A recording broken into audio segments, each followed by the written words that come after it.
एक सेकंड લે આવો રેશુ પાણી લઈને આય લોન વાળા આવ્યા છે બેન હું લોન વાળો નથી, હું વસ્તી ગણતરી કરવા આવ્યો છું. રેશુ રેવા દેજે પાણી લાવતી નહીં. હું વસ્તી ગણતરી કરું છું. તમને કંઈક પૂછી લઉં? હા પૂછો. તમારો જન્મ ક્યાં થયો હતો? દવાખાનામાં. અરે મારો કહેવાનો મતલબ એમ નથી, તમારો કયા ગામમાં જન્મ થયો હતો?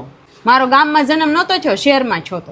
અચ્છા, તો તમે ગામમાં નહોતા રહેતા અને શહેરમાં રહેતા હતા, એવું છે એમ और ને? अभी तो रुको. નહીં નહીં હું શહેરમાં નહોતી રહેતી, હું નાનપણથી ગામમાં જ રહેતી હતી.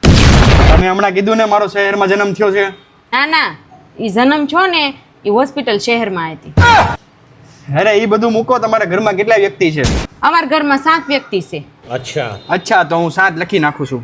નહીં નહીં નહીં નહીં 7 નહીં લખતા, 6 જ લખજો. કેમ? કાલ મારા બેનના લગ્ન છે એટલે એ વહી જશે એટલે 6 જણા થાવ. કાંઈ નહીં, હું 6 લખી નાખું છું. નહીં નહીં નહીં નહીં નહીં 7 જ લખો તમે. પણ કેમ? કાલ મારા ભાઈના લગ્ન છે, પછી મારા ભાઈ બી આવે ને એટલે અમે 7 જણા થઈ જાય. પણ મારે જનગણના નથી કરવી, તમારી ત્યાં કોઈક બીજો અધિકારી આવશે. ગમે એ અધિકારી આવે, હું થાશું હશે ને એ જ કરશું.